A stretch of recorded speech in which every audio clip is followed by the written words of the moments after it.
بسم اللہ الرحمن الرحیم۔ السلام علیکم اسٹوڈینٹس، کلاس 9 سبجیکٹ اسلامیات، پیج نمبر 105 پہ آپ کریں گے حدیث نمبر 8، اور حدیث کا موضوع جو ہے وہ حرام مال کھانے کی ممانعت۔ الراشی والمرتشی، الراشی رشوت دینے والا، والمرتشی اور رشوت لینے والا، کلاہما دونوں، فی میں ناری آگ میں، رشوت دینے والا اور رشوت لینے والا دونوں آگ میں ہیں۔ اس حدیث پاک میں رشوت ستانی جیسی لعنت اور برائی کی مذمت کی گئی ہے۔ رشوت کا مفہوم: جب کوئی شخص اپنی ذمہ داری احسن طریقے سے نہ نبھائے، احسن طریقے یعنی کہ اچھے طریقے سے نہ نبھائے، بلکہ حیل و حجت اور بہانے سے اس کام کو لٹکاتا رہے۔ حیل و حجت یعنی کہ ایسی دلیلوں کے ذریعے کہ کام جو ہے وہ لیٹ ہو نہ کرے، اور بہانے سے اس کام کو لٹکاتا رہے، یعنی کہ کسی بہانے اور کوئی اعتراض رکھ کے جو ہے وہ اس کام کو لیٹ کرتا جائے، اس کو سر انجام نہ دے، اور اس کام کے بدلے کچھ مطالبہ کرے تو اس کو رشوت کہیں گے۔ یا کوئی آدمی کسی دوسرے سے اپنا کوئی جائز کام کرائے، اس کام کے بدلے سے کچھ معاوضہ دے، یہ بھی رشوت کہلائے گی۔ رشوت گناہ کبیرہ اور رحمت الہی سے دوری کا سبب ہے۔ گناہ کبیرہ ان کے بڑے گناہوں میں سے ہے، اور رحمت الہی سے دوری ان کے اللہ تعالیٰ کی رحمت سے دوری کی وجہ ہے۔ رشوت کا لین دین معاشرے میں بددیانتی اور ظلم کا سبب ہے۔ بددیانتی اور ظلم کا سبب یعنی کہ وجہ ہے۔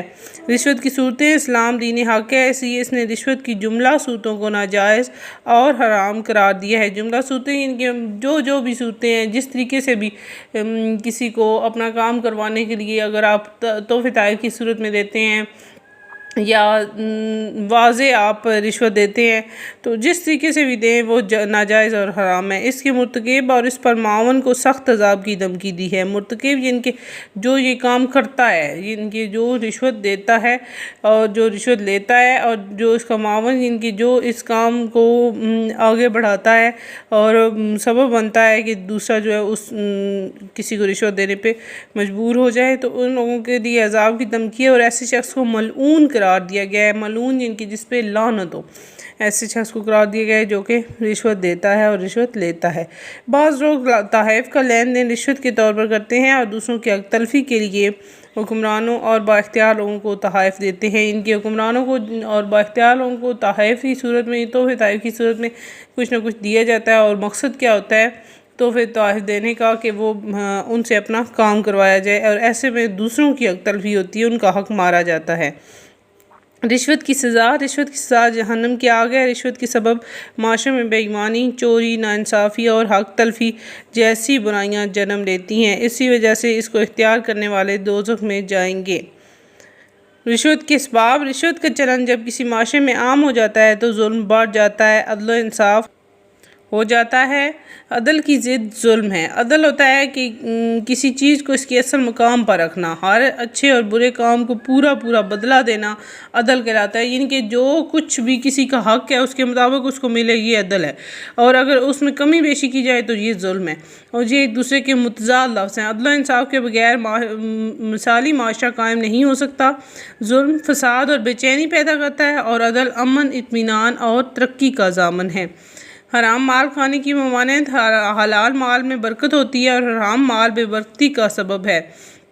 ارشاد باری تعالیٰ ہے، پہلی آیت کا ترجمہ ایک دیکھیں: جس نے کسی کا باطل طریقے سے مال کھایا، اس نے گویا اپنے پیٹ میں آگ بال لی۔ باطل طریقے سے یعنی کہ غلط طریقے سے، حرام طریقے سے۔ اور دوسری ہے کہ ایک دوسرے کا مال ناحق نہ کھایا کرو، اور نہ اپنے اموال حاکموں کو تحفہ تحائف کی صورت میں بھیجو کہ وہ تم کو اس کسی کا مال جائز طریقے سے کھانے کا موقع فراہم کر دیں۔ لعنت کے مستحق: بعض لوگ تحائف کی لین دین رشوت کے طور پہ کرتے ہیں۔ اسلام نے محبت اور اتحاد کے فروغ کے لیے تحائف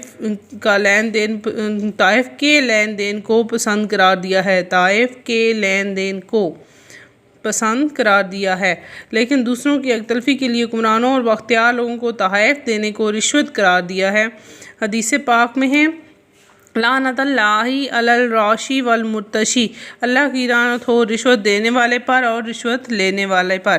اور دوسری حدیث ہے لعنت اللہ علی الراشی والمرتشی فی الحکم، اور رشوت لینے والے اور رشوت دینے والے حاکموں پر اللہ کی لعنت۔ آگے جی ناجائز آمدنی کی مذمت، ناجائز آمدنی سے خبردار کرتے ہوئے آپ صلی اللہ علیہ وسلم نے فرمایا وہ گوشت جس نے حرام سے پرورش پائی ہو جنت میں داخل نہیں ہوگا۔ اور دوسری اس حوالے سے حدیث ہے کہ اس شخص کی نماز قبول نہ ہوگی جس کے کپڑوں میں ان کی قیمت کا 10واں حصہ بھی حرام ہو۔ اور تیسری ہے کہ تم قیامت میں میرے پاس اس حال میں نہ آنا کہ تمہارے سر پر کسی کا اونٹ، بکری یا مال کا بوجھ ہو جن کے حرام مال تم نے کھایا اور اس کا بوجھ تمہارے سر پہ ہو، اور پھر میرے پاس شفاعت کے لیے آؤ قیامت کے دن۔ ان کے ایسے شخص کی شفاعت بھی حضور اکرم صلی اللہ علیہ وسلم نے کرنے سے ایک لحاظ سے انکار کیا ہے کہ جو شخص حرام مال کھاتا ہے۔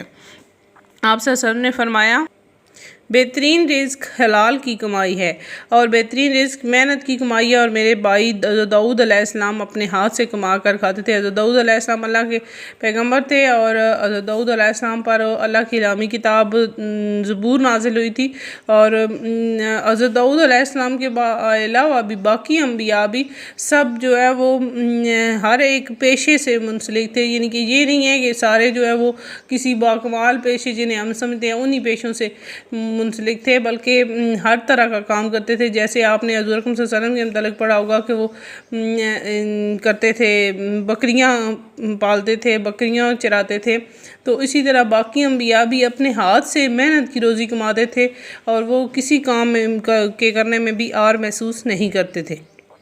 حضرت علی رضی اللہ تعالیٰ عنہ کا قول ہے، حضرت علی رضی اللہ تعالیٰ عنہ نے فرمایا ملک کفر سے قائم رہ سکتا ہے، ظلم سے قائم نہیں رہ سکتا۔